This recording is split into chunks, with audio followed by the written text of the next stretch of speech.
now we you can should see the right Yes. one. Yes, we see. Apologies. Thank you for the introduction, and thank you, Akiko, for organizing this event, and also to Justin and the journal to host our editorial. And as already mentioned by Akiko, I'm Dr. Eleonora Pantano. I'm Associate Professor of Retail and Marketing Technology.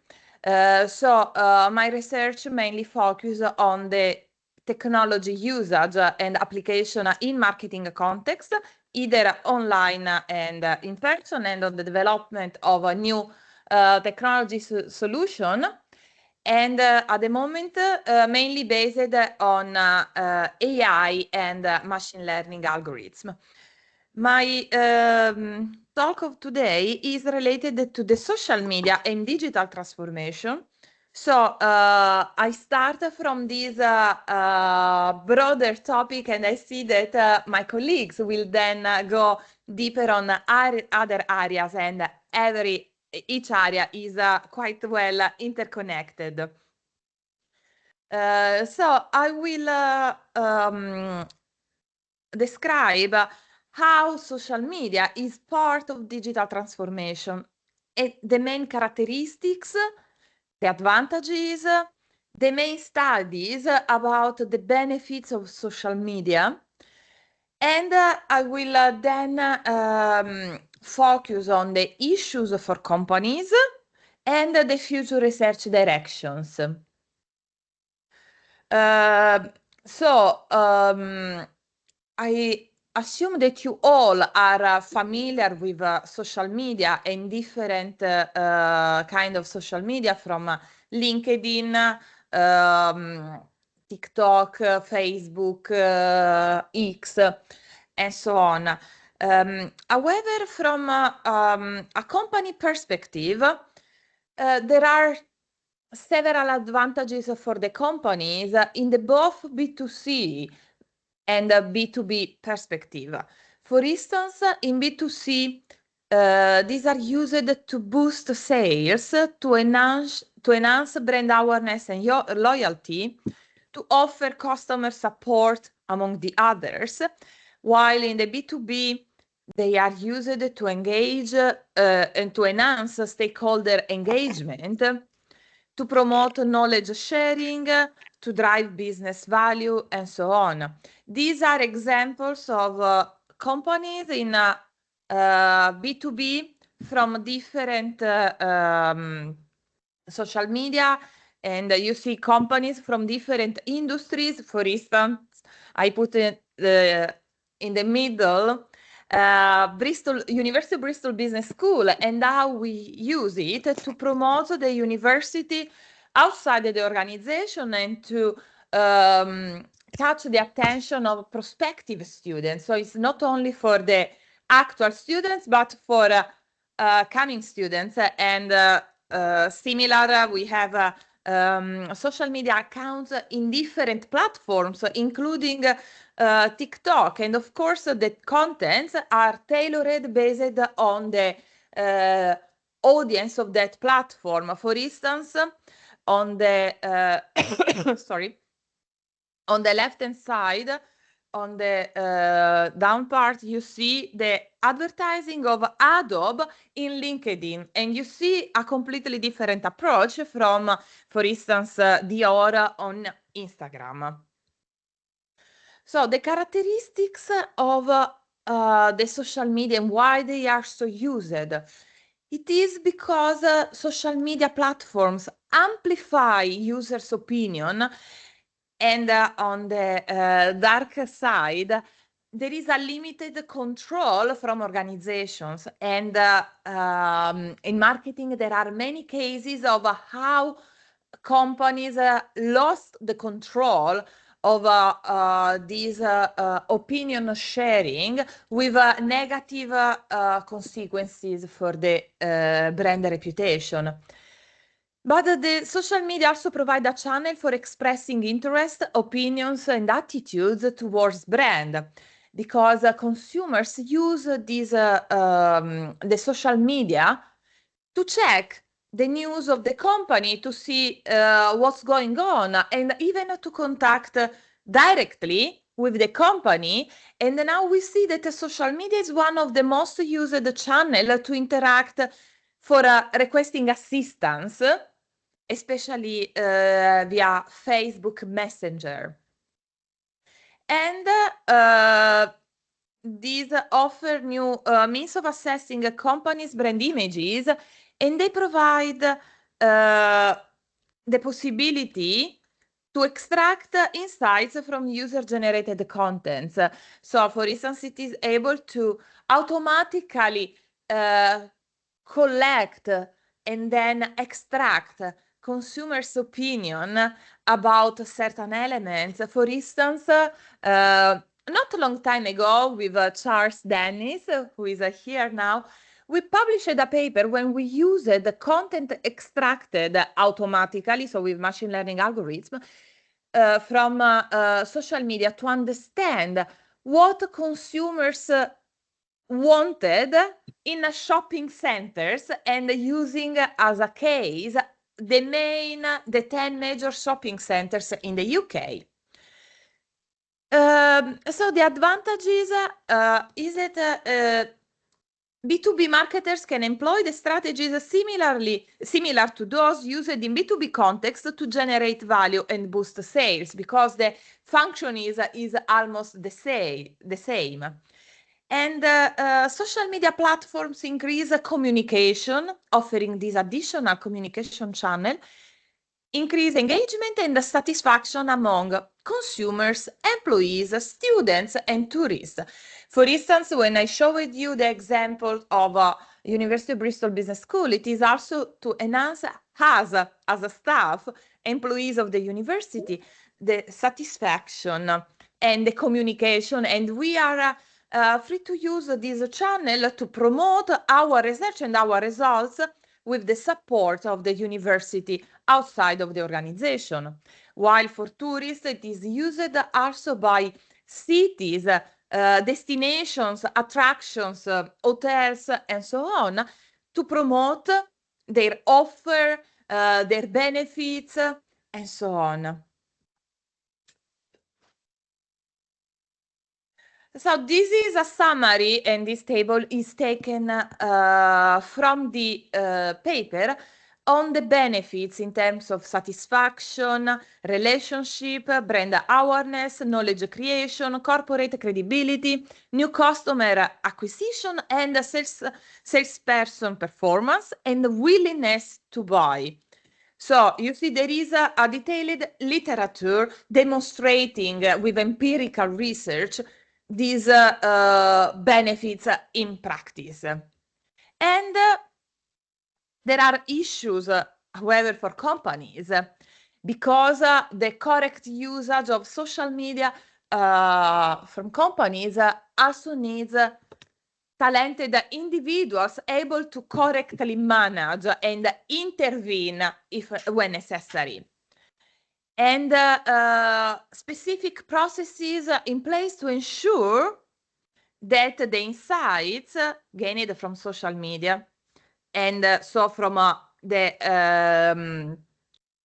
monitoring, intervention, and analytics, are also shared with the relevant departments. So the knowledge acquired through social media is shared within the organization.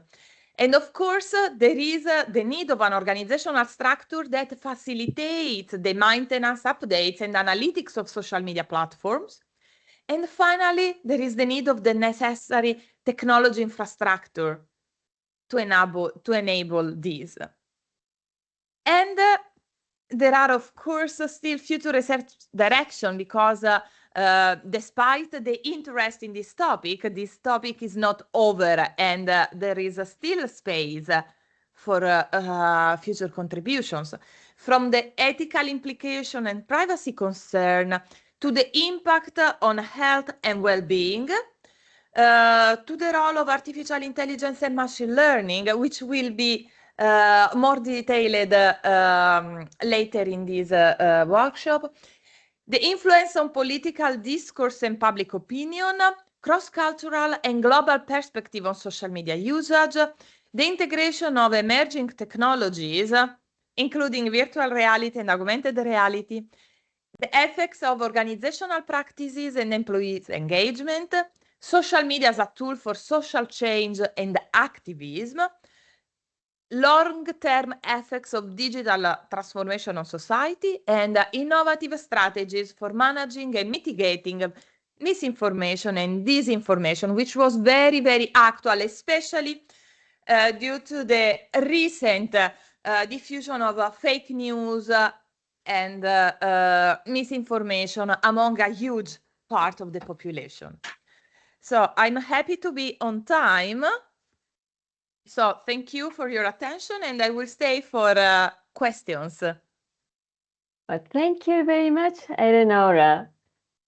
I invite questions.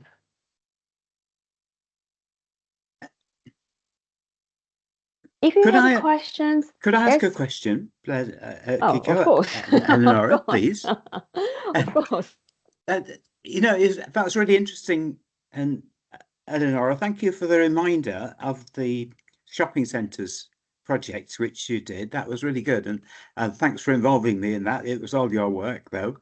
But as I recall it, you harvested data from Twitter, as it was then. Is that correct?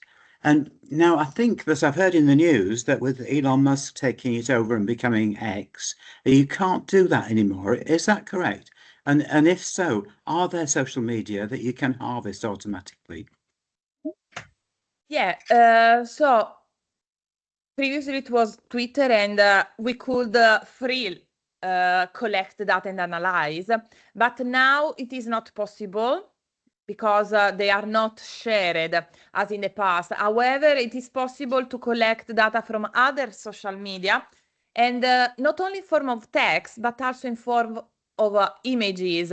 For instance, now I'm collecting data from other platforms, like, for instance, Instagram, and I'm focusing especially on the images and on the visual data, which offer another interesting source of information for many applications in marketing. Wow, thank you. That's really exciting. Oh yeah, I remember I really like. You used Flickr. That was very good because that's all in the public domain. So that's is that something that's searchable and collectable now? In Twitter, no, but there is also a huge trend. It was Flickr. Yeah, Flickr is less used than in the past. So now the majority is on Instagram. Instagram is a huge valuable source for visual information. And also TikTok, but it is devoted to a younger part of population. So the data belongs to, let's say, younger generations. And it requires huge performance computer to analyze the videos, because with Instagram we work on static images, but with TikTok we need other software to process gesture, movements, and so on. Thank you. Thank you very much, Eleonora. So we have 2 minutes. So Professor Eleftheriou, if it's quick questions, please do ask. Yes, it's very quick. Eleonora, nice to see you. Thank you very much for the nice presentation. Just a comment. It's not a question. It's just a comment. You know, I would like to ask for the views of all the participants in relation to this topic that we just touched. As you know, papers have been published, and they are in high-profile journals as well, from platforms that specifically don't allow the download of information. For example, like TripAdvisor. TripAdvisor says explicitly in their terms and conditions that you are not allowed to download data even for academic research and publish it on the public domain. However, high-profile and prestigious journals accept publications with data from these platforms. And I think there is a major issue that I don't know that we have addressed in the academic community. It's just a comment. Yes, I'm not thank expecting you any very much. solutions or any answers. That is very Yeah. interesting subject, but I think we need to move on. So we will have this discussion in other time, and if you would like to comment on anything about this, please use the chat. So we have, well, thank you, Eleonora, for such a thoughtful, provoking, compelling presentation. Your work on Thank you. social media and digital transformation provided valuable perspective and has given us much to reflect on. So we truly appreciate your contribution, Eleonora. Thank you. So we have the second session, which is mobile app presented by Dr. Agnieszka Kacprzak. Agnieszka, if you'd like to share the screen, that's okay. Please do so. So I'm introducing you now. So Dr. Kacprzak is an associate professor of social sciences at the University of Warsaw, Poland, and the chair of the Department of Managerial Psychology and Sociology. She has authored 3 books on consumer experiences and published numerous articles on digital transformation and online consumer behavior. Dr. Kacprzak is presenting her section, Mobile Apps and Digital Transformation. Agnieszka, over to you. Thank you very much for the presentation. I'm really honored to be invited here and to present my section prepared together with Sapna Tyagi from Institute of Management Technology in Ghaziabad. My research is also focused with digital transformation for many years. My recent research project is on electronic word of mouth, which we are trying to study with biometric measures in our newly funded biometric lab at the University of Warsaw. So we are trying to see the emotional responses that people has to different kind of electronic word of mouth after the purchase, what emotions are evoked by the EWOM that is not connected with the experience of the consumer. But let's move to the mobile apps and digital transformation. So I will briefly present our section here, with the structure fairly similar to the one that Eleonora has presented. Okay, my slides are not moving. Now they are moving. So first, let's start with the role of mobile apps in the digital transformation. And I have some basic statistics gathered here. So mobile apps play a very significant role in the digital transformation of various activities, including shopping, information seeking, socializing. Consumers can engage with mobile apps anytime and anywhere, which increases their usage. And this usage is quite impressive nowadays. As you can see, the average global use of mobile apps is 5 hours a day. Where do we spend most of these 5 hours? On social media apps. So this is the connection with the previous presentation. So 35% of the time is on social media like WhatsApp, TikTok, Facebook, X, and so on. 31% in entertainment apps like Spotify or Netflix. 14% on utility and productivity apps like Evernote or banking apps.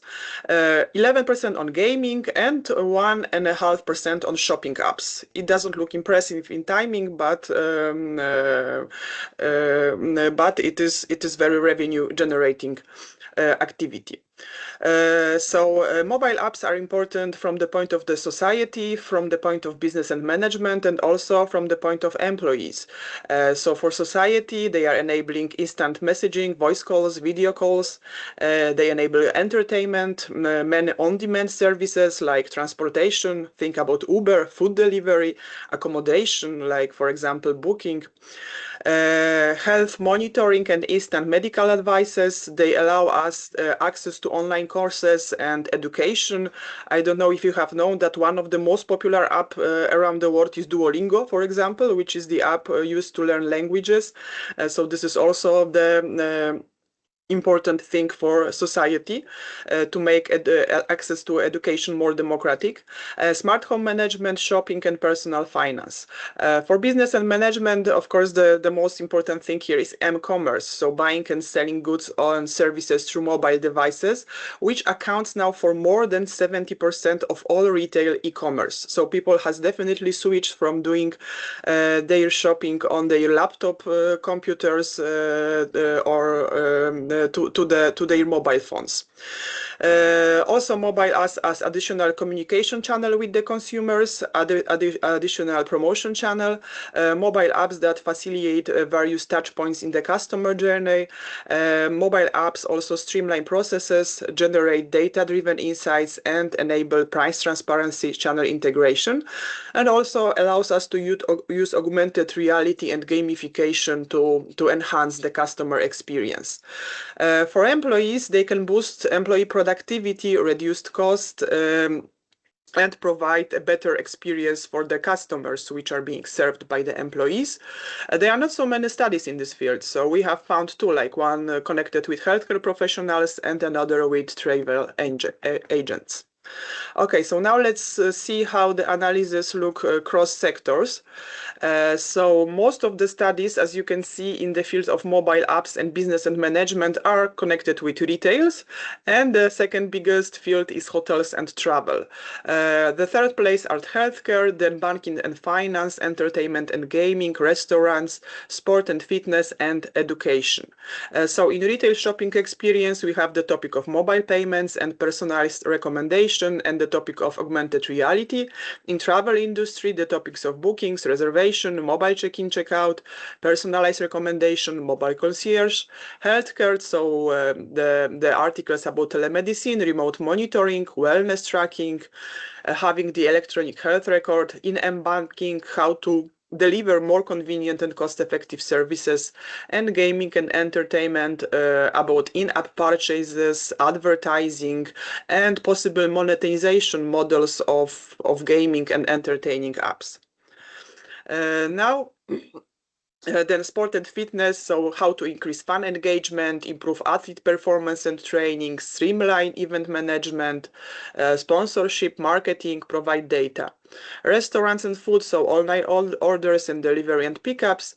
And education sector, so how to improve assessment and feedback procedures, how to enable personalized learning through mobile apps, how to support remote and blended learning, increase access to educational resources. And let's see what is the past, the present, and the future of the mobile apps research. So here you have the VOS viewer map of the basic keywords from the time period from 2014 to 2018. And as you can see, in this first period of studies, these initial studies were predominantly investigating the elements that influence mobile app adoption and usage. So most of the studies used the technology acceptance model, and the research questions were what type of users are adopting mobile apps, in what circumstances, what are the moderations of this adoption. And nowadays we can see a transition from this general investigation of mobile app adoption to an industry-specific approach. So here you have the present research areas from the last 5 years, from 2019 to 2023. And as you can see, the field is more diverse with many different keywords. And these are the sectors of this research, the clusters of this research that we have distinguished. So the customer engagement, app stickiness, continuance, loyalty. So instead of asking why do people adopt mobile app, why do they linger with mobile app? So what influence their engagement and continuance intention? Then there is a huge area of studies on design of mobile.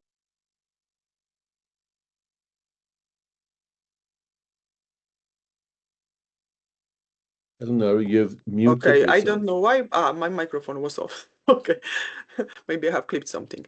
It is that. Then we have the design of mobile apps.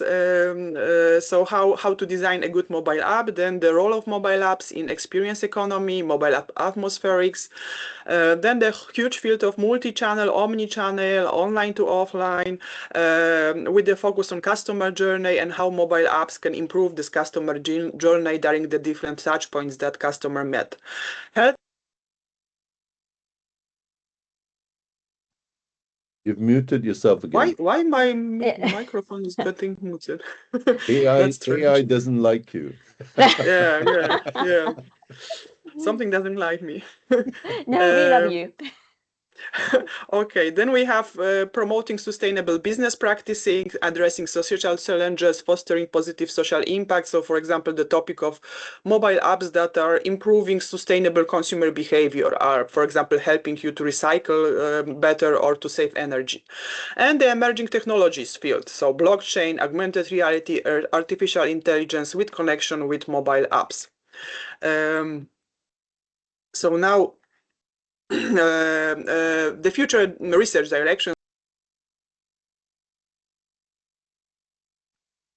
Why it keeps switching on? So far 80% of the research articles indexes in the Web of Science primarily focus on marketing and consumer behavior, and only 20% is directed to other aspects of business and management. So here is a huge research gap. So how to describe, how to study the use of mobile apps in other aspects of business and management than only consumer behavior, only marketing.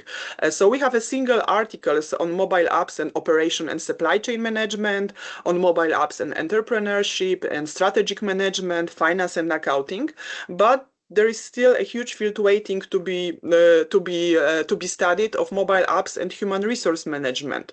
So apps for human resource management have the potential to transform the processes of recruitment, employee training and development.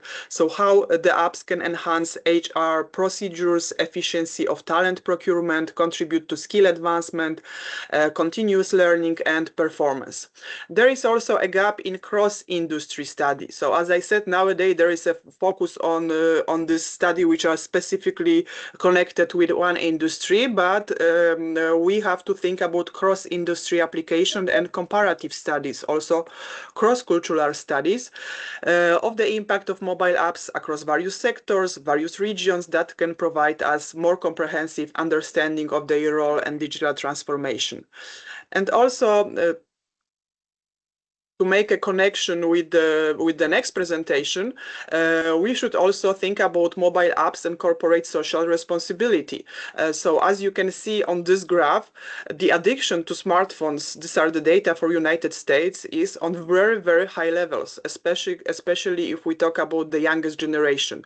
So more than a half Gen Z consumers in United States claim that they are addicted to their smartphones and to mobile apps that they are using, but also in older age groups, these addiction levels are quite high, like millennials and Gen X. Also, nearly half of them has a problem. Maybe baby boomers only are a little bit more has lower levels. So many features of mobile apps offer escape from daily stress, provide instant gratification, and can lead to escapism behavior, which has implication of consumers' well-being. So the direction of future research can include the questions how mobile apps can design features that prioritize meaningful engagement over compulsive usage, over just clicking through these mobile apps for hours like a zombie.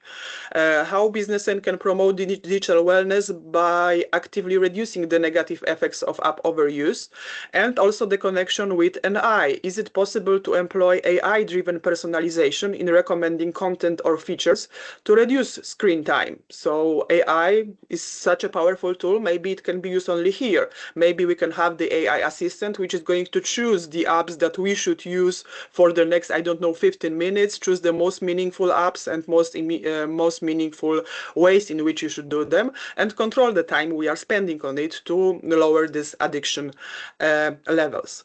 Okay, so that's it. Thank you. And if you have any questions, then I'm really happy to answer. Yes, there is only 1 minute left. So if you Okay, have sorry. any questions, could you write it in the chat so that Agnieszka, if you have any questions, then could you respond in the chat, please? Yeah, of course. That was absolutely brilliant. Thank you, Agnieszka, for your insightful Thank you and very very much. articulated presentation. Your work on mobile apps and digital transformation shed light on critical advances in the field, and we truly value your contribution to this seminar. Thank you, Agnieszka. And the next session, the third session, focuses on artificial intelligence, including ChatGPT, presented by Professor Jonathan Liu. Professor Liu is a professor of global business management at the University of Wales, Trinity, St. David, chairman of the board at MII London Institute, and executive dean at the International Business School. He serves as editor-in-chief of the International Journal of Business Performance Management, a council member of National Conference of University Professors, and the British Academy of Management, among many other roles. Despite his extensive management responsibilities, Professor Liu publishes frequently in the area of business and management. Today, he will present his section on artificial intelligence, including ChatGPT and digital transformation. Jonathan, we are ready for your insights, please. Thank you very much, Akiko. Good morning, everyone. I think first and foremost, I need to also pay credit to my colleagues who worked with me on the section of our paper, Dr. Shri Nia from Global Banking School, and also Dr. Ozam Ozidim from University of East of London. I think in the publication, it actually says Regents University, but life is always very challenging and moving. And I think after the paper was published, she actually found a new job. So there is life in writing papers, okay? My talk is going to be, I think, pretty straightforward in the sense that it will basically cover 5 sections.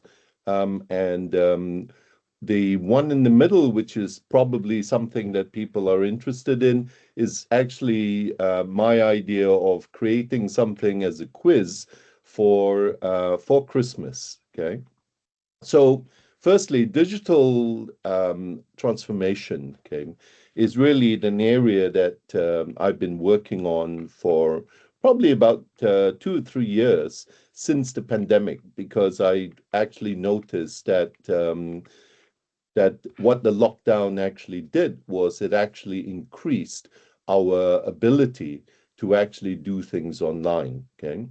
And in this slide is basically indicating to you that there are 3 impacts, which is what our paper alludes to. It's really about technology integration. So speakers before me and also speakers after me will actually bring together issues that are attaining to this, okay?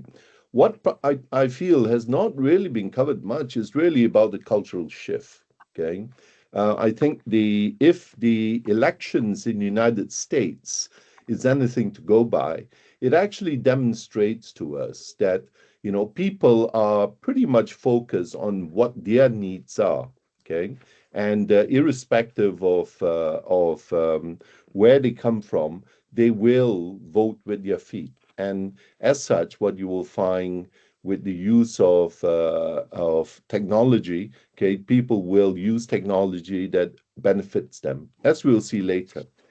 The third aspect of it is really about the business models that are now evolving and the way in which businesses operate, okay? The AI transformation role is really quite challenging, okay, because AI, you know, enhances accuracy, okay, efficiency and productivity across various tasks. 77% of businesses are using or exploring AI, with 35% already implementing it and 42% planning future adoption. So this basically tells us that AI will assist in a diverse area, okay? from hiring processes, as I think Eleonora alluded to in terms of what HR does, to actually healthcare diagnostics. Okay, so in the future, as we get older or as we have our medical interventions done, it could be done using artificial intelligence. Okay, so in the work that we've been doing, some of our earlier work really just looked at performance management in HR, and that then led us to looking at how HR was being impacted upon by artificial intelligence, and trying to measure the digital transformation success is really what our paper was trying to focus on, as well as some of the work that we are looking at today. There is, I think, enhanced performance and efficiencies that AI will improve organizational performance. Okay, there are issues about where the efficiency gains are. These are on big data utilization. This is on personal customer experience. Okay, the use of smartphones, and also about actually what organizations are doing, not just in monitoring customers, but also monitoring its own employee performance. Okay, so looking at very specifically ChatGPT. Okay, here are 4 questions that you might want to, use if you were ever creating a Christmas quiz. The first of which is, which countries use ChatGPT most? Okay. What I found very surprising was that it actually was India. Okay, India came up, and this was done by a survey by the Boston Consulting Group in 2023. The figures are still pretty much the same as done by a different survey organization, and India still leads in the use of ChatGPT. Okay, but then which countries ban the use of ChatGPT? Okay, from the review of the literature and looking at professional journals, 15 countries actually ban ChatGPT. And quite surprisingly, on top of the list is actually China. But actually, it's not China that bans it, but rather the ChatGPT's creators, okay? And some of the AI tool creators do not want to share the information with China, okay? But China on the whole also bans it because of the way in which it controls its infrastructure system. Okay? Other countries are, not surprisingly, Cuba, Iran, Russia, and even Saudi Arabia, and of course, North Korea. Okay, so how many people use ChatGPT worldwide? Okay? Well, the most recent data from March 2024 indicates that approximately 180 million users. Okay, in December 2024, that is this month alone, okay, it's attracted more than 1.6 billion visits. Okay, and these figures are quite astounding, okay, because they are basically indicating that people are using ChatGPT as one of several regenerative AI tools that are available. Okay, in just 5 days, okay, and the top ChatGPT user stats, okay, again, there will be, I'm very happy to share these slides, and there are references in there where some 3.6 billion, okay, over 5 days have visited ChatGPT on a monthly basis, okay, over the last 12 months. And around 62% of ChatGPT's social media traffic comes via YouTube, and 15% of the users are actually American-based, okay? So what about the potential challenges in research, okay? Well, generative AI, okay, is really, I think, the cornerstone now, okay? We have also seen the proliferation of applications or apps that are coming up that today, more and more of the younger generation, even old generations of people like myself and all, we get in tune into the smart technology. Okay. AI tools such as ChatGPT, they are not alive.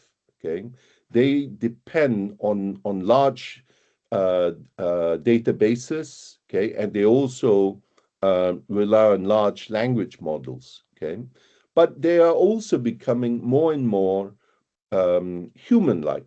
Okay, I really recently applied for an internet banking account just to test the system up, and found that actually it was very much like I was communicating with a human being. Okay, so generative AI will make research progress more efficiently and productively. Okay, there are now quite a lot of investments being placed into the development of artificial intelligence.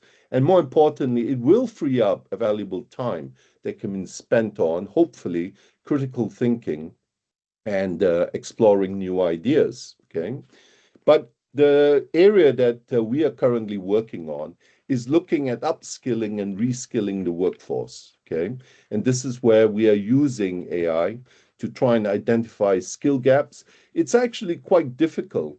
How do you identify a skill gap that does not exist? Because the job that you're trying to investigate currently does not exist, but may exist or will exist in 3 or 4 years' time.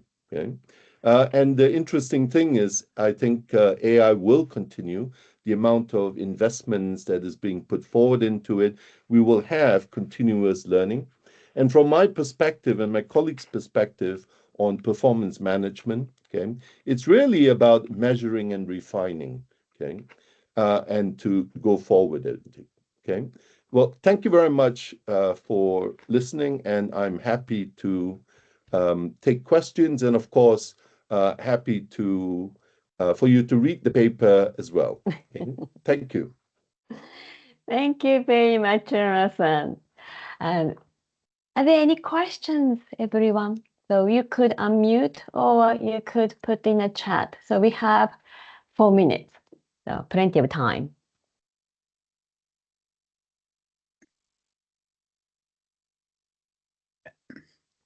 Yes. Oh, I have a question, Kiko. That's okay.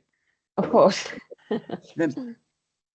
Thank you, Jonathan. And that's really interesting. It's interesting to hear you say that the ChatGPT responses are getting so human-like.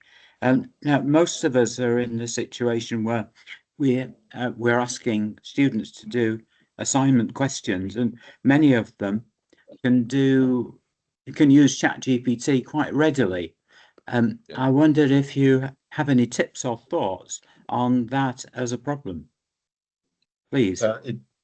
It is a major concern. Okay, I have been part of a task force here in the UK looking at how ChatGPT, needs to be sort of used, or how do we teach students to actually use a tool?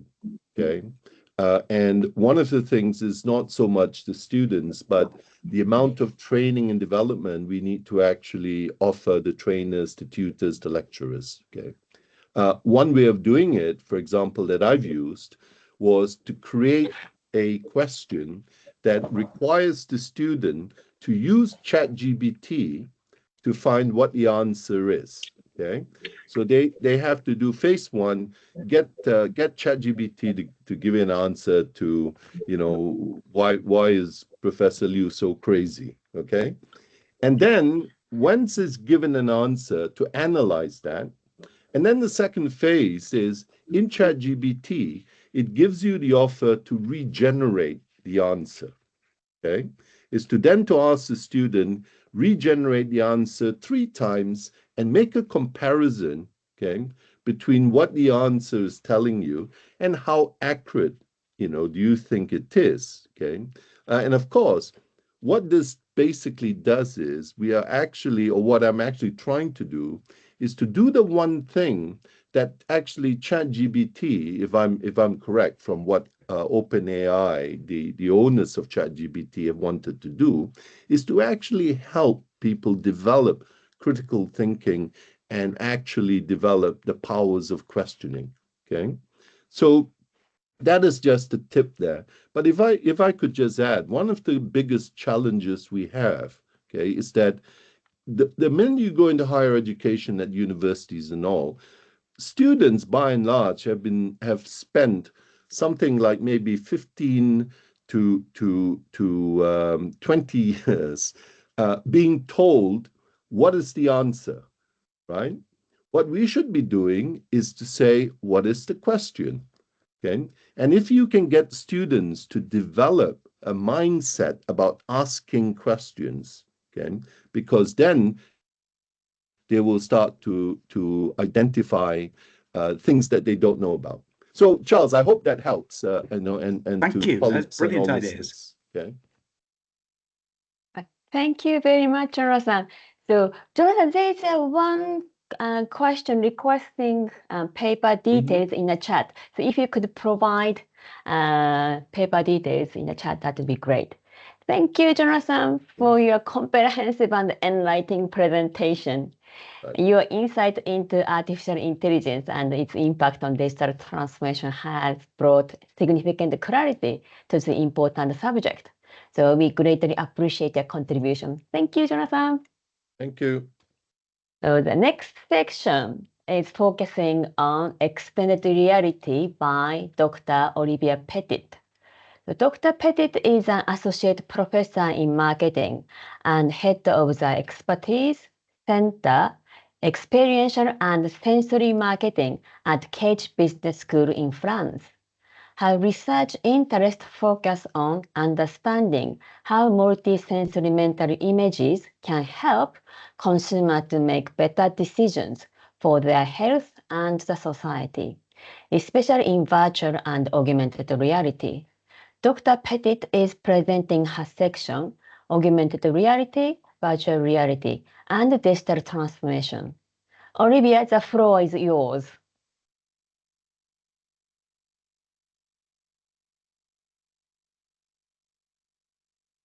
Yes, we can see your PPT, but we can't hear you. We can't hear you, Olivia.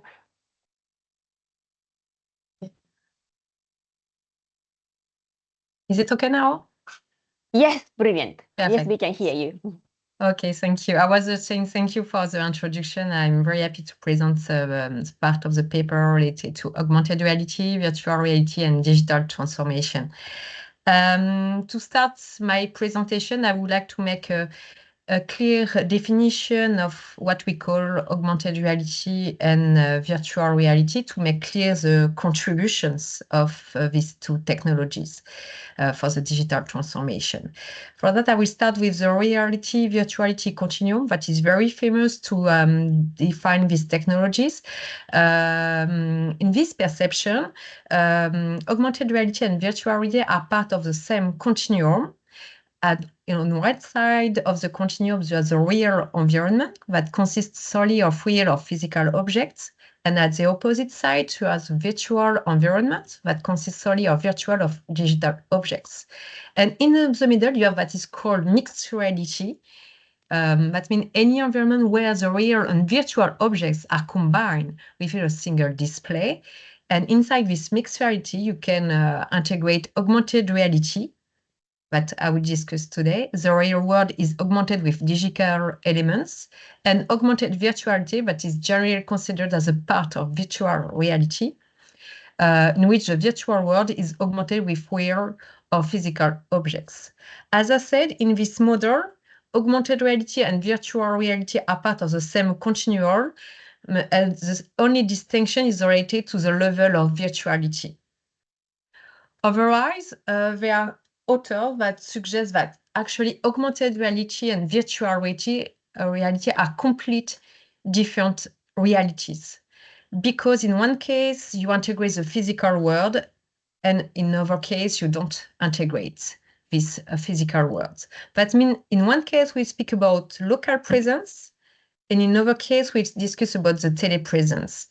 For augmented reality, when you have a low local presence, it can be just when you have textual information on your smartphone, when you see your background, your desk through your phone, but just adding textual information. While in a high local presence situation, you may see, for example, a very appetizing 3D food pictures.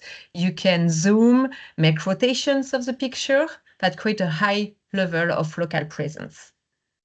For virtual reality, you have similar distinctions.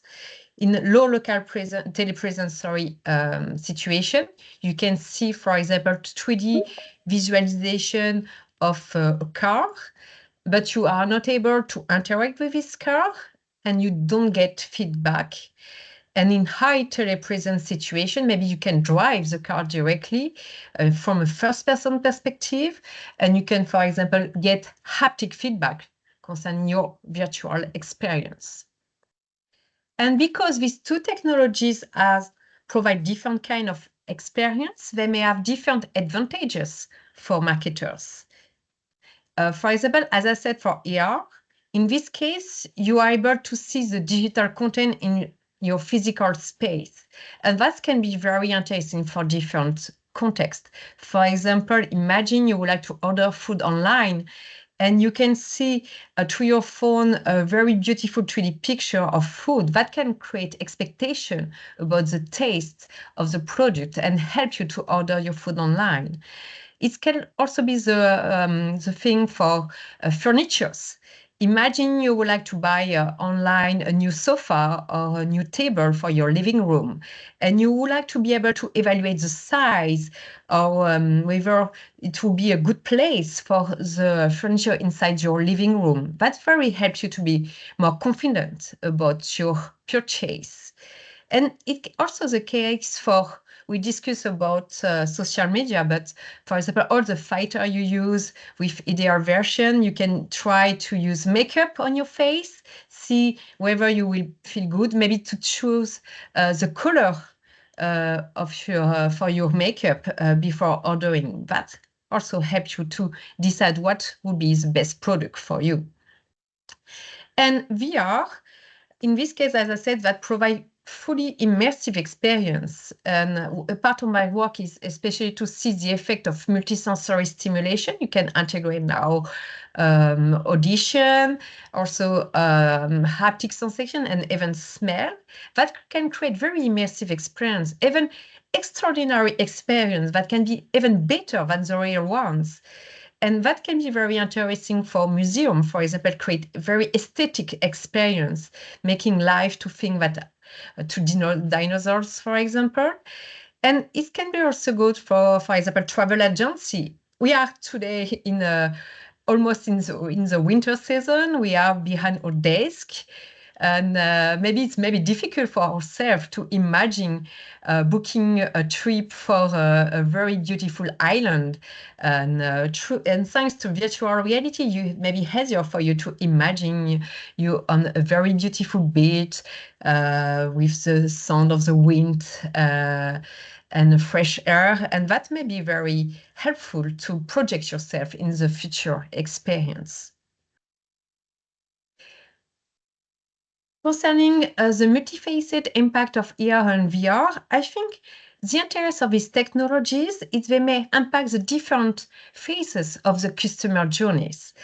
I won't have time to present in details the interest of these two technologies for the pre-purchase, the decision-making phase, and the post-purchase phase. But I would like just maybe to present a distinction, I think, very relevant in terms of risk of using these technologies. That I think because of the specificities of these two technologies, they may not be risky for the same phase of the customer journey. For example, I think that AR would be riskier than VR for the pre-purchase phase. Why?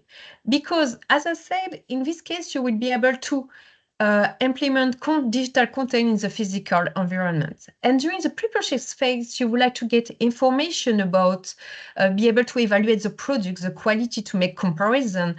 And maybe having too many physical stimulations can distract you and give you information overload that are not necessary for this phase of the customer journey. And maybe that won't have a very good effect on your purchase process, because this distraction won't really help you to decide. At the opposite, I think maybe VR, even if they have also good interest for the post-purchase phase, can be more challenging to use. Because, as I said, the interest of VR is to enhance the reality, providing extraordinary experiences for the customers. And in some cases, maybe this experience are better than the one they may have in the real world. And when you experience your physical products in the real world, maybe the difference between the virtual reality is too important. That can create frustration and also impacting negatively the brain image, or even maybe you will be less likely to purchase the products again. Imagine again the beautiful beach, and you see in the VR that you are alone, and you see many people in reality around you with noise around you, and maybe the weather is not so good. That may be situation creating frustrations. Concerning the future research directions for augmented and virtual reality, there are many future research directions. I decided to focus today on two directions that I think very important, and one of them I work on it a lot. It's about first providing multisensory experience to the consumers. And I think this is a very interesting research topic, because we focused a lot on visualization through augmented reality and virtual reality. But as I said, you have new technologies that provide, for example, haptic sensation and smell sensations to the consumers. And for the moment, we don't have enough research focusing on these aspects. And what is interesting also is to think about what would be the best way of stimulating the senses. Because you can decide how many senses do you think it's maybe relevant to stimulate depending on the product or the context for the consumers. Do you want to stimulate the sense directly to the physical environment? For example, by providing music or smell in the store atmospherics or in your environment? Or do you want to provide this information through digital stimulation? And I think we have many different combinations that we can find, and maybe they can affect the customer very differently depending on the context of the product. And there are also other questions related to the integration of sensory stimulation in a virtual environment. For example, what's related to sensory dominant? What is the senses you should on which you should focus? Which one you should provide in a higher level of intensity compared to the others? That's also an interesting research question. And there are, of course, the risk of overload of sensory stimulation, but you need to maybe to see whether it can be different depending on the technology, or again, related to the product on which you would like to focus. Another research direction that I think very interesting is related to the, and maybe something that maybe also discussed for the metaverse, is about the integration of avatars. On social media, for example, we like to use filters to create a better version of ourselves, an ideal self version. And sometimes the distinction between the actual self and ideal self can be very important, and create, for example, if you buy online products using your ideal self, maybe you will buy product for your ideal self. But maybe when you will experience these products in the real world with your actual version, maybe this product won't be relevant anymore, and you can create frustration. And seeing how the image you create on different interface like social media, but even through virtual reality, can modify your perception of yourself, but maybe in a short time, and they may have different consequences in long time with the product, and they may also have more meaningful effects related to your personality. If you engage a lot online through your ADR self version, maybe that will modify your personality, and that may also affect your well-being and mental health. And I think this is a very important topic of research related to the ethical aspects of enhancing your vision of yourself through digital content. And there are also questions related not only about the avatar of yourself, but the marketing avatars. For example, you can have brand avatar, you can have chatbot avatar, customer service avatars. And it's also interesting to question what will be the appearance of these avatars. Because, for example, you have many studies showing the effect of eeriness, of feeling weird when you see maybe humanized version of avatar, and sometimes that can disturb you and not have positive effects. You can reduce the trust of consumers. And trying to find what would be the best version of a social avatar, depending on the context, is for me a very interesting research direction. And that's all for me. Thank you for your attention, and let me know if you have any questions. Good. Thank you very much, Olivia. Time is quite tight, so I would like, if there's any question, please use the chat, and please, Olivia, make the chat to answer the questions. Thank you. Thank you, Olivia, for your fascinating and very delivered presentation. Your insight into augmented and virtual reality and their role in digital transformation has provided a fresh and meaningful perspective. So we deeply appreciate your contribution to this seminar. Thank you, Olivia. So next section, the fifth session, focuses on Metaverse, presented by Dr. Pantea Foroudi. Dr. Foroudi is a leader in marketing at Brunel University, London, in UK, and the business manager and solution architect at Foroudi Consultancy. Her primary research interest has focused on consumer behavior from a multidisciplinary approach, and she has been publishing widely in international academic journals. So Dr. Foroudi is presenting her section, Metaverse and Digital Transformation. Pantea, take it away. Thank you very much, Akiko, for the great introduction. And also I would like to thank Akiko, Justin, and Professor Charles for all the effort to creating this paper. As a colleague has already explained, there are differences between the VR, AR, and also the different tools. But this section is mainly focusing on the metaverse and digital transformation, which we are really in the current era. The concept of the metaverse has been evolved significantly from the functional origin from the Neil Stephenson Snow Crash book in 2003, which is focusing on the digital transformation landscape. As almost colleagues already explained, especially Olivia was focusing on the metaverse as well. Metaverses represent highly interconnected digital spaces, and which is a vast potential for reshaping the interaction, transactional ecosystem across different different industries.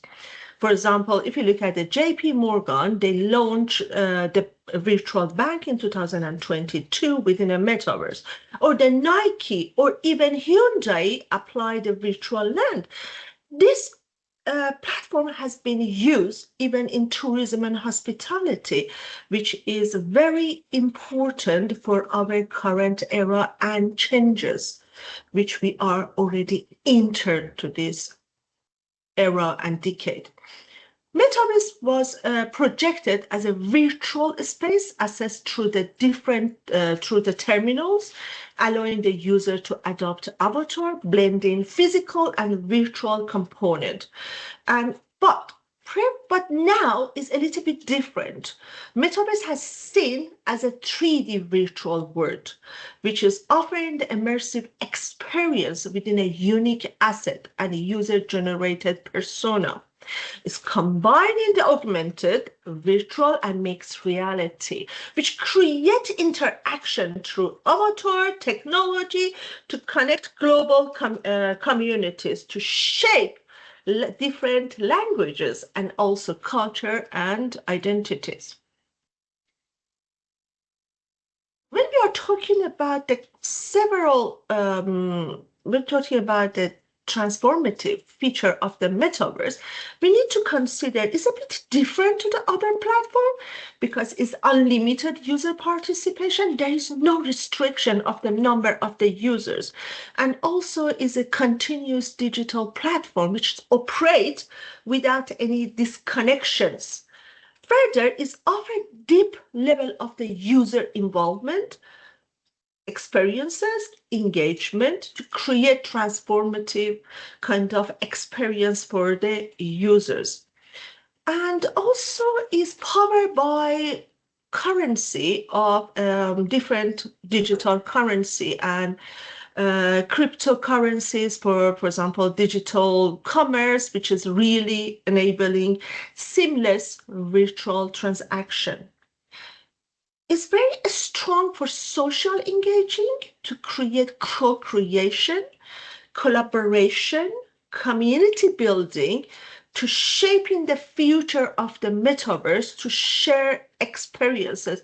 It's still the platform is not fully developed, is under the developing. For example, now I know what are the key challenges of the metaverse when I'm using it or even developing the metaverse for my teaching and learning, which I'm working on, for example, dyslexic students or disabled students. There are very importance of the digital transformation. Metaverse is really important because it's established a virtual presence to deliver personalized experiences. You can create your own avatar or create kind of how do you want to create your sensory, what kind of sensorium you can build and use it from, if you look at from the organization perspective. And there are some examples. For example, if you look at the Gucci is operating the virtual storefront, or Ralph Lauren, or even the McDonald's, or this platform is used even for health, for social inclusion, as a VR chat or Altspace VR, which is the opportunity to build a friendship, join community without kind of physical limitation. Another one, it would be education and learning. This is very useful for disabled students who they are autism, they have some disability like dyslexia or hearing problem, which is really help them to boost their energy and learning process.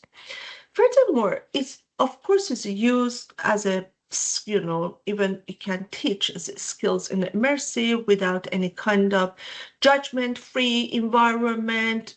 Also used for job training, simulation, and something which is very important, and they try to build it for physical disabilities or therapy for the ADHD or even brain injuries for them, mobility people, which is really useful for their therapy.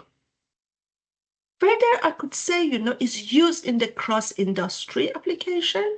It's used in retailing, for shopping experiences, in the healthcare, even the real estate, or even every different industry they try to experience, which they want to have the high number of users or customers experience and engagement. When we are focusing on opportunity or the challenges, of course, it's very it has so many opportunities.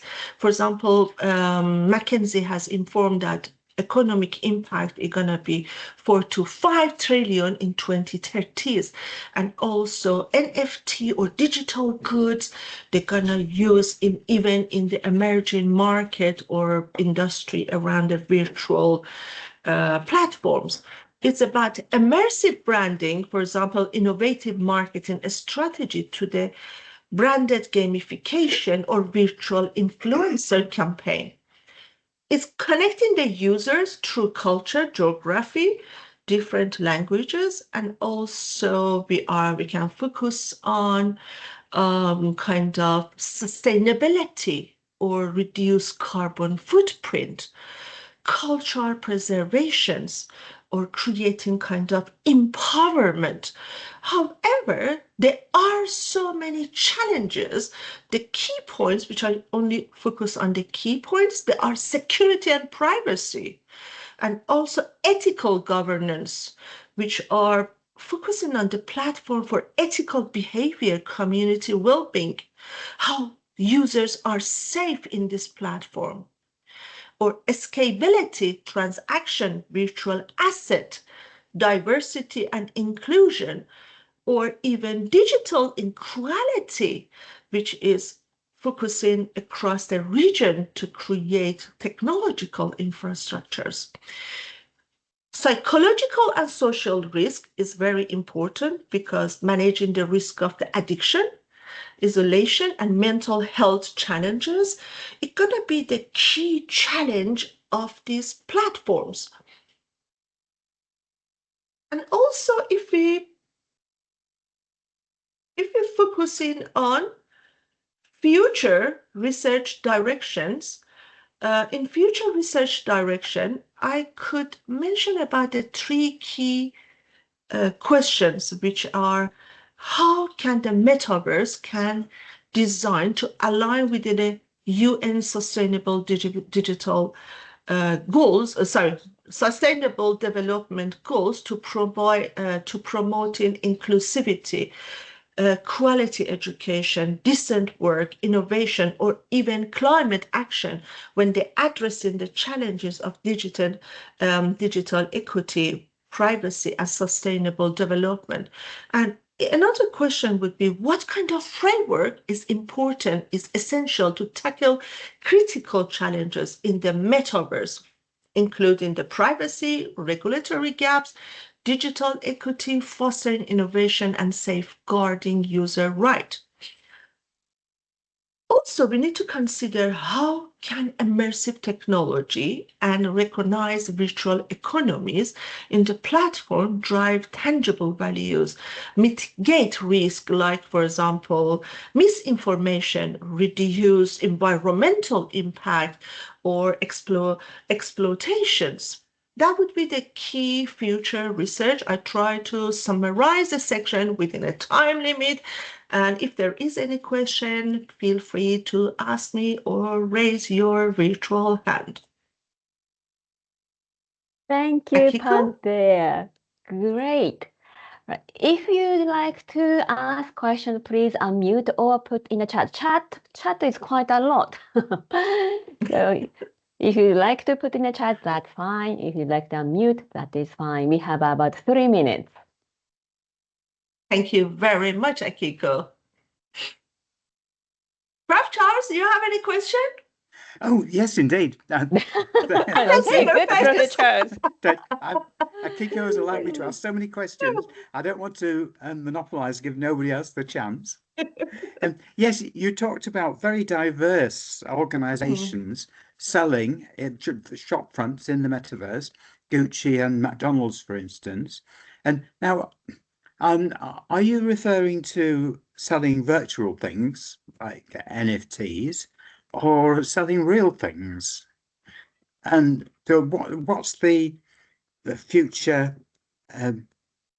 research agenda for researching real things versus virtual things? Thank you very much. As you know, the platform is not fully developed. For example, now I'm working on students and also on the health industry, not really on retailing. That is my research. And I know the platform is very useful for dyslexic students, which I'm working on this. Or in the health, it's helping the patient to have a full recovery. For example, with a brain injury, it's helped them for the therapy, which they feel they are in the, even for the help for the people they lost their memory, it helped them. They feel they are in their past to fully recover. That's what we try to work on. But of course, there are so many limitations. One of the limitations it would be, it's still from the sensorium is not well designed. And for example, recently I heard is about one of my friend's son spent £500 on the platform to buy the bag, but it was a virtual bag.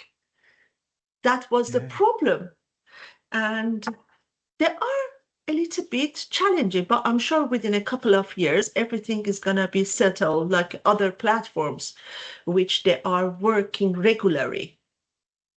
That would be the challenges, but it is the virtual world. One of my friend's son was mentioning that as soon as I come back home, I just want to go and talk to my friend. And when I was talking to him, and I realized they're not a real friend. They're all virtual friends. Different platform, but that would be our era. It looked like, a couple of years ago when we were talking about, for example, in the different platform, purchasing something online, which we do everything right now, or even online platform, we are, in the Teams, we are having a meeting. 10 years ago, it was question mark how we want to do it. But now it's part of our daily life. I'm sure the metaverse would be the part of our daily life as well in future. But there are some rule and regulation need to be considered, which is would be the part of the future research direction and policy makers to solve this challenge. Good, Pantea. Thank you very much. you. The time is pressing. I know there's a hands up, but if you could discuss and Q&A in the chat, that would be great. So thank you, Pantea, for your engaging and insightful presentations. So your exploration of the metaverse and its role in the digital transformation offers a compelling perspective on this emerging field.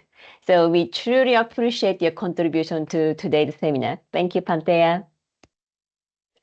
So the next section focuses on corporate digital responsibility and digital transformation. A customer perspective by Professor Johan Bartz and Professor Werner Kunz.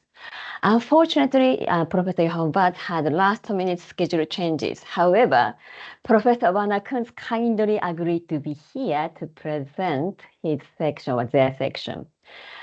Professor Kunz is a professor of marketing and director of the Digital Media Lab at the University of Massachusetts, Boston. His research interests are in service technology, including AI, service robot, company innovativeness, and digital media. His work has been published among others. For example, Journal of Service Research, Journal of Retailing, International Journal of Research in Marketing, Tourism Management, and Computational Statistics, and was awarded multiple times. Among many honors, Professor Kunz is the very first recipient of the Bo Everardson Industry Impact in Service Award.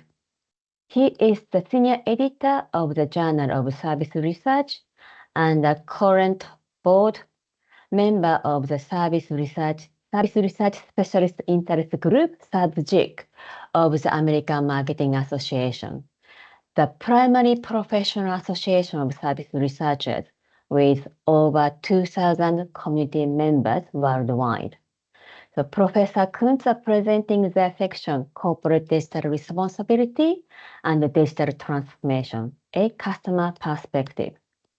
Werner, the mic is yours. Yeah. Thank you very much. Akiko, can you hear me? Yes, we I can think hear the you. microphone is on. And you can just keep it like this here. You see my slides are in the back, so I can see you better and you can see my slides better. Hopefully that works.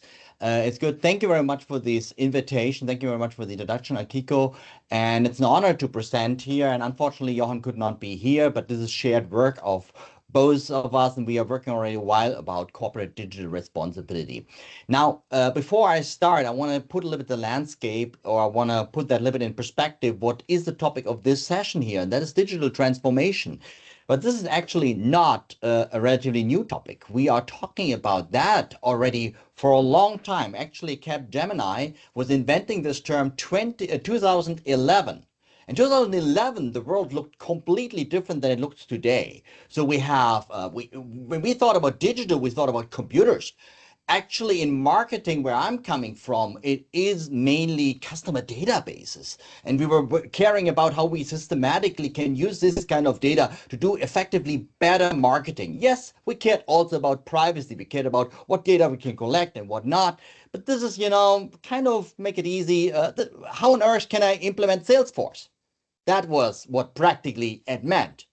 Today is a complete different world. We're using the same term, but a complete different world, because when we are talking about digital transformation, we are talking about the reality that happens right now. We are talking not necessarily about the computer and the desk. We talk about all of these devices that we have, and not even about physical devices we are talking, because they are services. Digital is constantly around us, and we are not in a beginning phase. This is already mature. It's already there. Why is it there at the moment? Why is it such an interesting topic right now? Why it's a different topic than 10 years or 15 years ago? It's because everything comes together. We have now unbelievable lot of data, and it's systemically still on collecting. So when you think what social media did to this digital transformation, what an additional data you have not just the data, you have behavioral data. Then think about the internet. The speed of the internet and the capacities are now on level where you can do things that we could not imagine 15 years ago. This alone brings that together. A lot of data, available data, significantly beyond the servers that we are used to, and the internet. And last but not least, the way how we are programming. I want to say it exactly like this, because AI is not an innovation. These are old algorithms that all of a sudden are working considering the mass amount of data and the speed of it.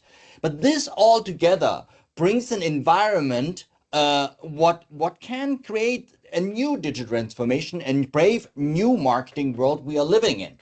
And yes, these are all the topics we're discussing right now here. So social media is one of them. Mobile is one of them. These kind of mini computers that we're constantly in our pockets. This is the internet, the cloud, that we can store stuff there. I remember when the first time the term cloud computing came up, I had no idea exactly what that means. Now I know what it practically means. Maybe I know it, of course, today better than what we imagined, I don't know what, 6, 7 years ago. Big data, Metaverse, these kind of classes. I think this is one of the few examples on this slide here that is not already mature, that is not already mainstream, because we are not using it on every day. But the rest is something there. Then interesting approaches, unfortunately, just to correct that a little bit, the opportunities with the blockchain are also not implemented as much as they could be. Might be very interesting for the topic I want to talk about here. Interestingly, is not only all of these technologies here, all of this technology alone is worth to investigate deeper. And a lot of my colleagues and speakers here are especially specializing in that. But the real beauty, the real interesting world of this brave new world is when you combine them, because all of a sudden we get a different world, not the world that we know from mobile and social that we were preaching already for 10 years. We are coming in a brave new marketing world where consumers are talking with firms, where consumers are talking with consumers worldwide, instantly, everywhere. We are doing it right now here. That's the old story. But also with machines, also with digital routines, also with digital agents. And it's not only consumer with consumers, it's also consumers with machines, machines with firms, machines with machines. This is the new environment we are living right now. So if one of these topics that I showed you here before is exciting, the combination of that is exponentially more exciting, and it creates a world with unbelievable capabilities. Just want to show you only one quick example because my time is limited.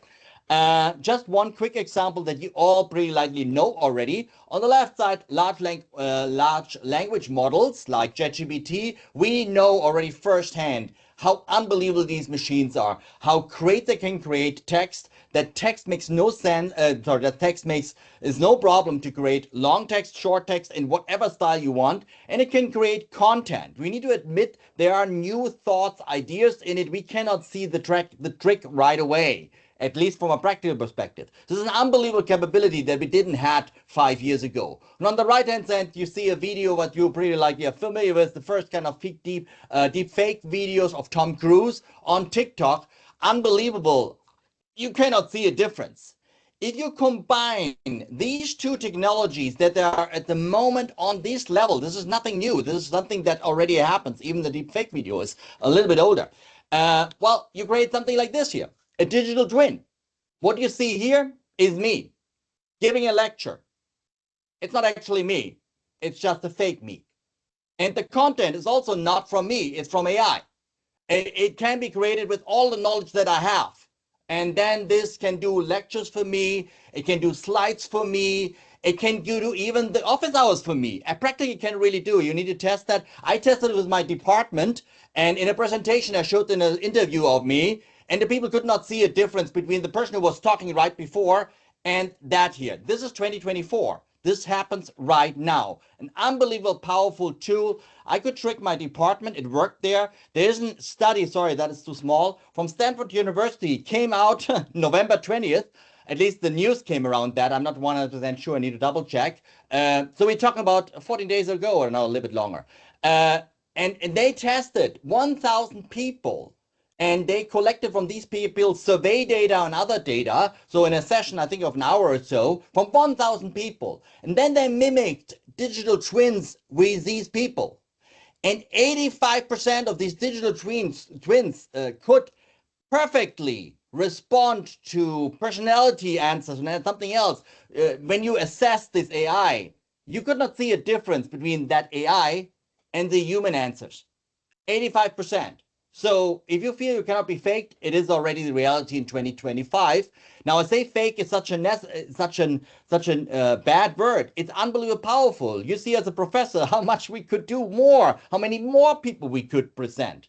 But of course, there are questions associated with that. The big question is, for instance, what happens with this digital data? What can people do with an avatar? Tom Cruise was not asked when these videos got viral.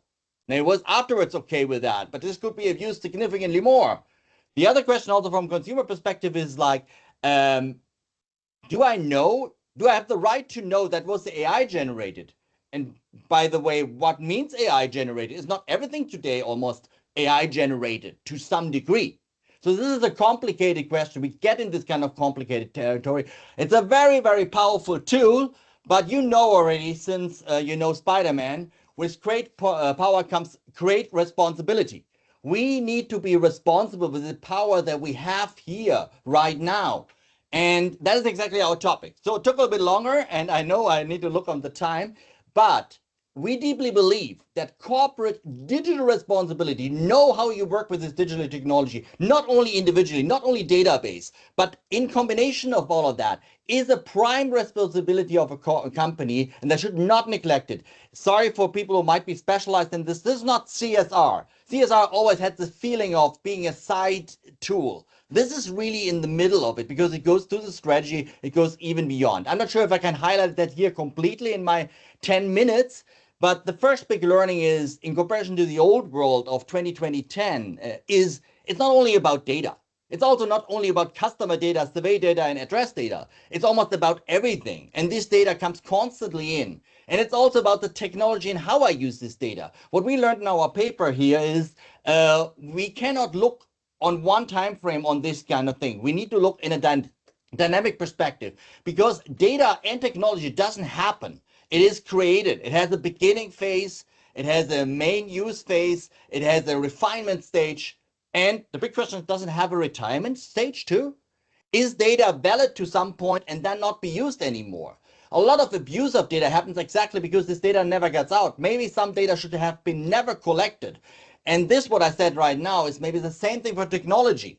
We need to be aware of that, and we need to work on that. That's exactly what the life cycle of technology and data is. And I try to highlight in the introduction how much more complicated that became.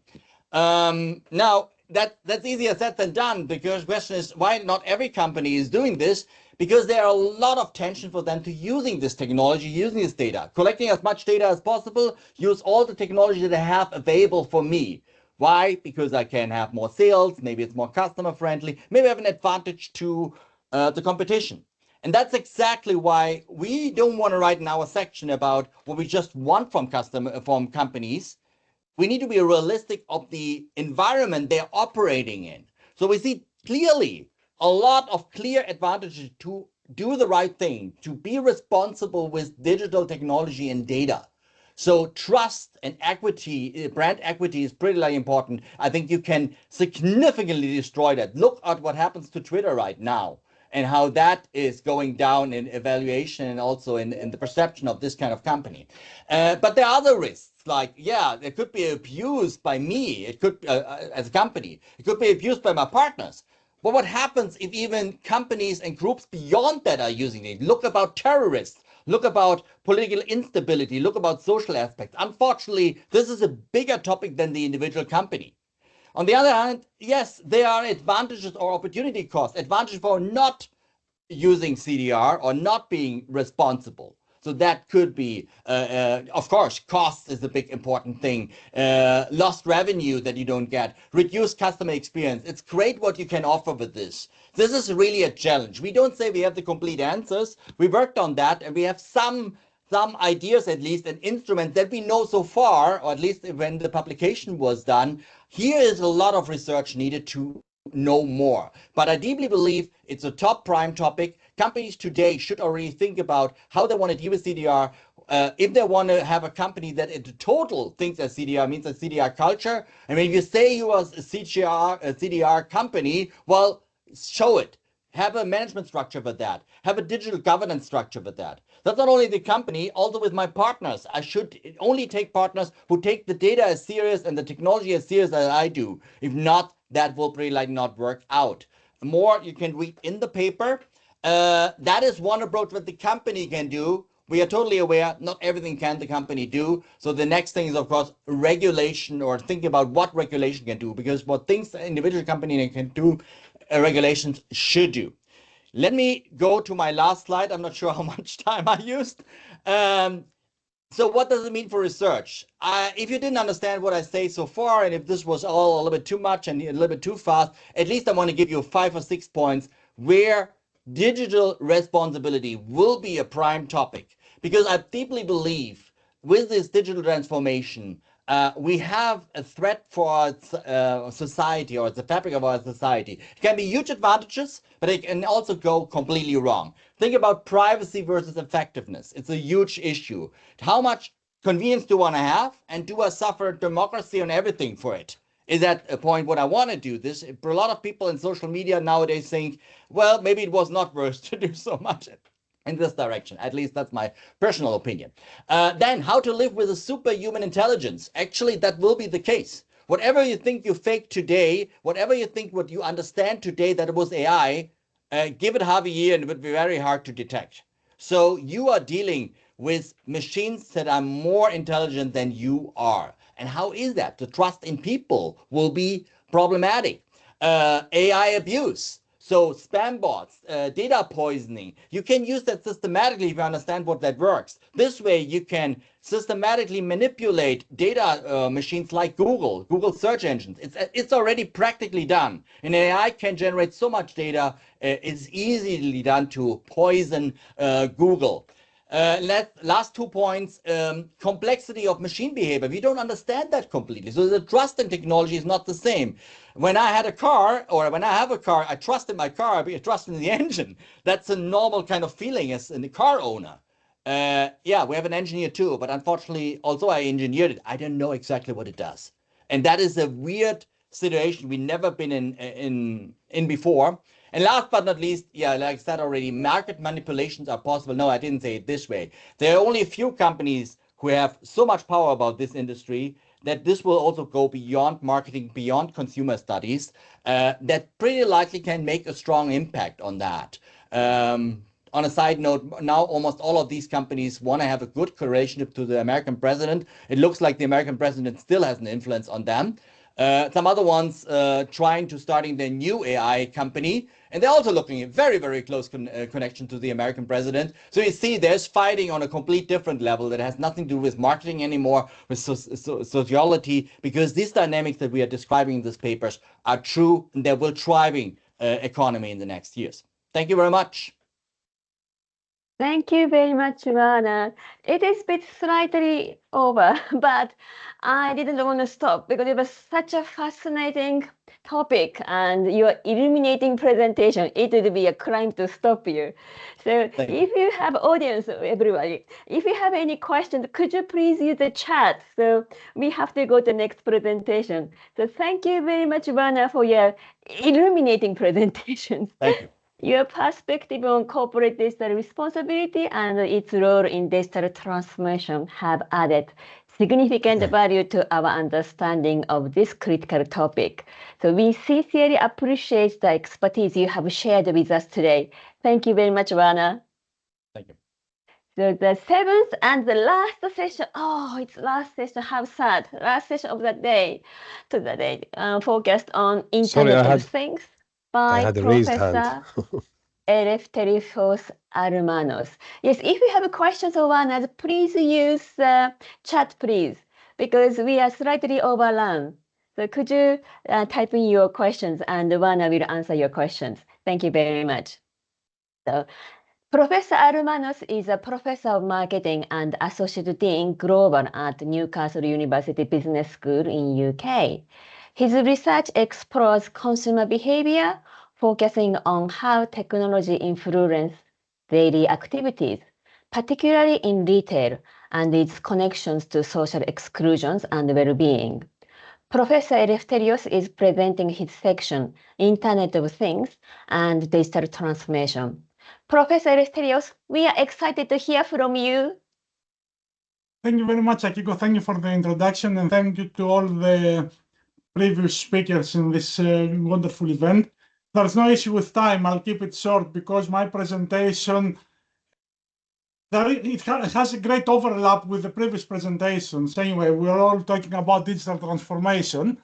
So I'm not going to bore you with talking about the same things. My main difficulty will be to follow up on Werner's presentation because he set the expectation so high that I will struggle to meet. So I'm going to present over the next few minutes the section that we wrote on the paper in the International Journal of Consumer Studies in collaboration with Professor Thanos Papadopoulos from Kent University. So let me try and share my screen. Yep. So we can see. As I mentioned, my presentation will have a great overlap with the previous presentations because effectively, Internet of Things is the platform, the technology that facilitates the operation of most of the things that we heard about, like social media, like Metaverse, like, all these applications are relying on a network of things, as we call it, which collects data, exchanges information, and delivers the outputs that we see on many other applications. So a few years ago, Professors Savas Papagiannidis and I carried out a piece of work on Internet of Things, looking at the various implications. And what we found there was all these operations based on Internet of Things rely on three main parameters: the technology that lies beneath them, the market potential, and the opportunities that can create for businesses by identifying the demand and adoption opportunities. And also, we cannot ignore the regulatory environment and the legal frameworks that operate under which various businesses in various sectors have to operate. So in relation to the piece of work that we carried out for the paper, what we tried to do was to provide an overview of the past literature on the topic and identify some potential areas for future research. So when we carried out this piece of work on Internet of Things, we first identified the context that the literature has kind of worked on in the past. So the main, if you like, environment in which IoT literature was operated was healthcare. There is a lot of work in that area, in particular in terms of wearables and how they can support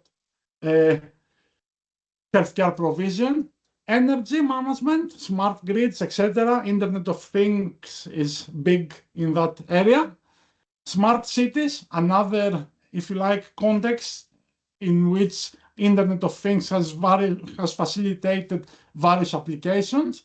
And lately, operations in retail, in particular in terms of channel integration, value co-creation, etc. So this was the main. These are examples of contexts in which research in IoT has been carried out. Then the next step was to identify the main concepts, the main theoretical constructs that IoT research has been based on and has focused on. And one of the main areas was the business model innovation. So based on that literature, IoT provides opportunities for firms to improve their business processes, to manage their stock, to automate customer service, as we saw in in previous presentations, improve customer journey, and reduce costs. So in relation to the role of IoT in business model innovation, value co-creation and how this can be facilitated was a major theme. Then the next theme in business model innovation was the data usage and how can this be used to lead to competitive advantages for businesses. And another major stream of research was in relation to sustainability and how IoT operations can inform business models in order to develop a more sustainable approach for businesses. For example, digital twins, a topic that Werner touched in the previous presentation. Another stream of research focused on support for product and service development and in relation to enhancing customer experiences, tailor communications with customers, or in general, generating data that will improve operations in product and service development. As I mentioned, another big theme of research was the enhancement of organizational performance by providing disruptive solutions which increase efficiency and competitiveness, and also the potential benefits to the environment by reducing energy consumption and social sustainability outcomes. If we think about the area that most of us are working on, marketing, on this call, IoT has previous research on IoT has focused on issues related to branding and in particular brand identity, loyalty, etc., customer experience by improving customer journey, for example, customer relationship management, managing consumer data and customer databases, etc., as well as brand loyalty. IoT, one of the main implications of IoT in marketing is the effect that can have on brand loyalty in the sense of connectivity between devices. If I have a Samsung mobile phone, it's very likely that every other device that I will buy would be Samsung in order to ensure the seamless flow of information between devices. The same applies to Apple and other brands. So brand loyalty is one of the main outcomes, if you like, of Internet of Things applications. So these were the main areas in marketing that IoT research focuses on. Other areas of research are privacy and trust concerns. I'm not going to expand on this because I think Werner covered a lot in relation to this in the previous presentation. But one of the interesting areas of research that it's, and this is not because we carried out research on the topic, but in general, in general, is the spillover effect between various technologies. So, for example, how from internet-enabled technologies, we transition to the acceptance of IoT-enabled technologies and their adoption by customers. And lately, a stream of research has started to look at the wider social benefits of IoT. And I think in terms of research gaps in the area, that this is the main thing that the piece of research that we did for the paper identified as the research gap. This, in general, the consumer perspective of IoT, on IoT, and in relation to the effect that potential IoT technologies and all the devices that operate based on such technologies can have on consumer well-being and their role in the day-to-day activity of customers. So I'm not going to bore you any longer with the content of the section of the paper. If you would like more information on this topic, you can look at the respective section of the paper. So I'll wrap up my presentation here, and I will open the floor for questions for all the presenters. Thank you very much. Thank you very much, Professor Eleftherios. If you have any questions, please unmute your mic, or if you'd like to put in a chat, please do so.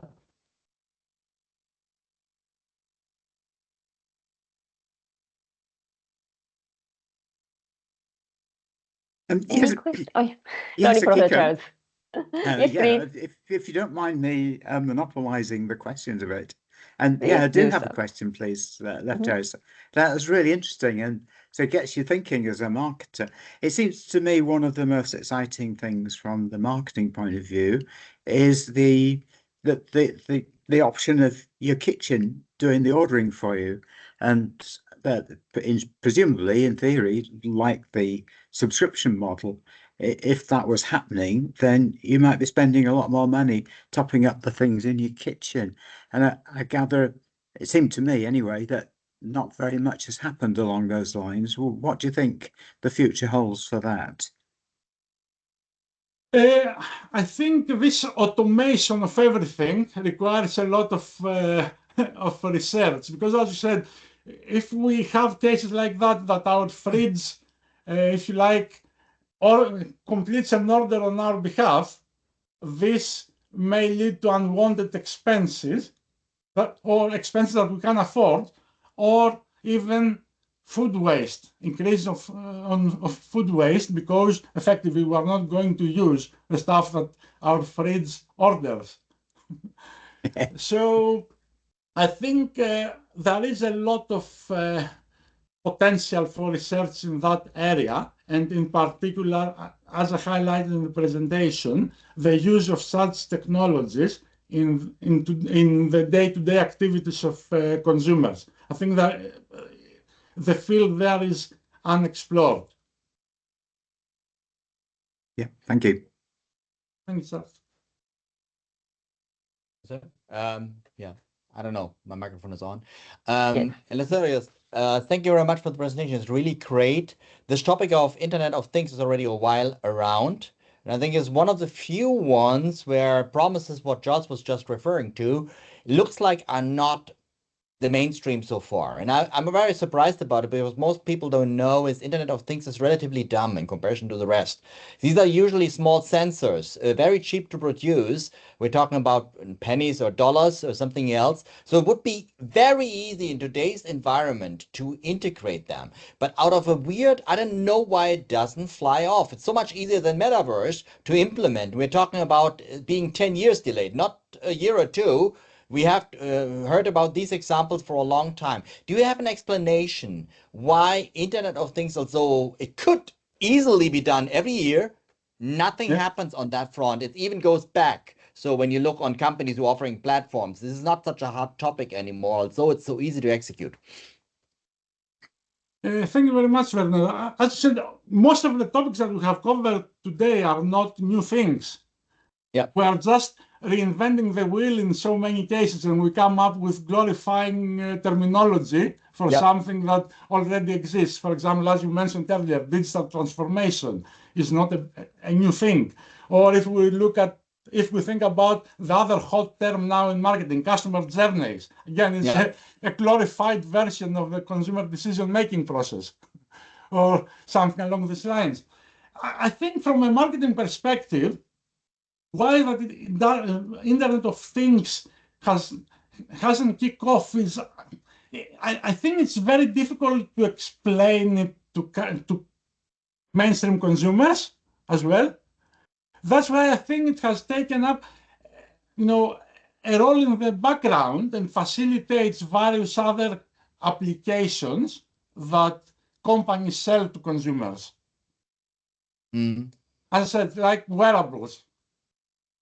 It's easier to sell something by using the term wearable rather than Internet of Things. And I think that it's a difficult terminology to use when you try to sell stuff to consumers. But I may be wrong. I don't know. I will welcome your thoughts on that and everyone's thoughts on the call. Yeah. Well, Thank you very much. That's absolutely brilliant. So thank you, Professor Eleftherios, for your informative and thought-stimulating presentation. Your exploration of the Internet of Things and its role in digital transformation has offered a fresh and valuable perspective. So we greatly appreciate the expertise and insight you've shared with us today. So Justin is here. So Professor Justin Paul is editor-in-chief of the International Journal of Consumer Studies, provost, deans, and professor, distinguished visiting professor at several institutions around the world. So he is traveling today, but has managed to join. So Justin, would you like to say a few words before we go? Thank you, Akiko, for inviting me to conclude this session with some remarks. I would like to thank everyone who joined this session and all our speakers as part of this joint initiative, this webinar on digital transformation.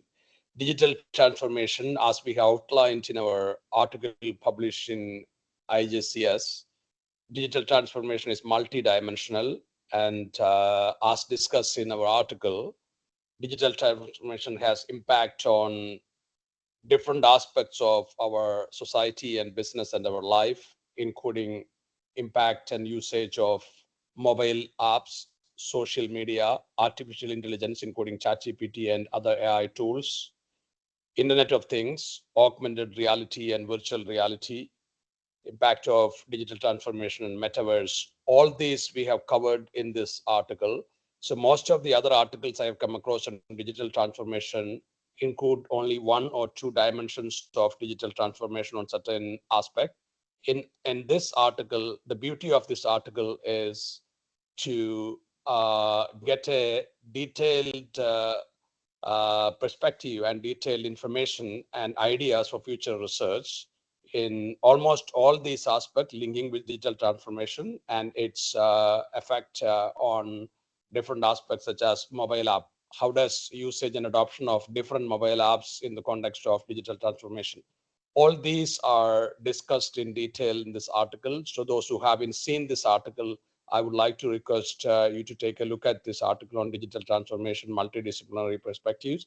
And in case if you do not have an access, please feel free to contact me or Akiko on LinkedIn or by email, and we would be very happy to send this to you. And you know, so you would definitely enjoy. I can guarantee that you will definitely enjoy this article, reading this article, and it's an outcome of months of hard work of all the speakers who actually spoke about their expertise area as part of digital transformation, as part of today's webinar.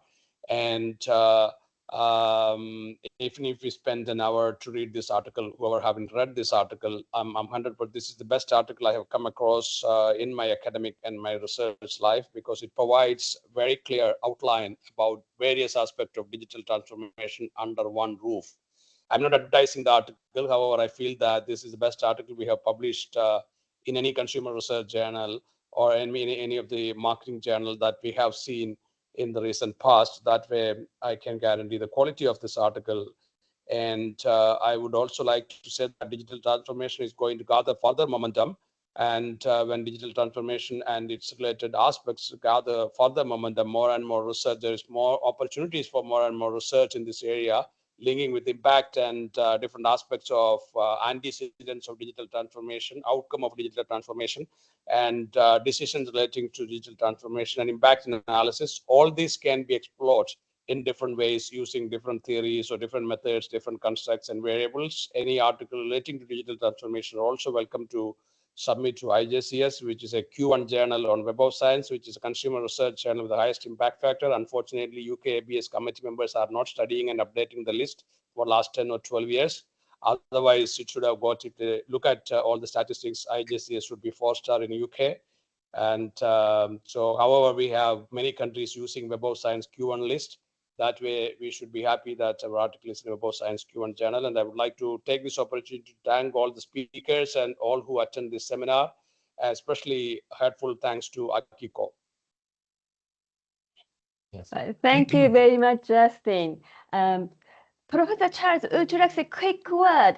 Professor Charles is a professor of digital marketing at Newcastle Business School and integral part of this project. So, Professor Charles, quick word before we go? Yes, sure. Just enough time to add my thanks to all of the authors, as well as all of the presenters for a wonderful session that I'd really enjoyed. So, a terrific presentation. And to say thanks, Akiko, to you and to Professor Paul, especially for putting on the session and for including me in the project, which I think has been really useful. And it's great to be part of such a interesting and exciting topic and paper. So thanks, everybody. Enjoy the rest of the day. Thanks for coming to a wonderful audience. Thank you and goodbye. Thank you all for being such an attentive and engaging audience and for contributing to the success of our digital research seminar.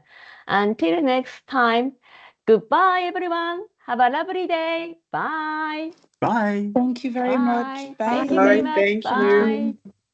Bye. Bye. Okay, bye-bye all. Bye all.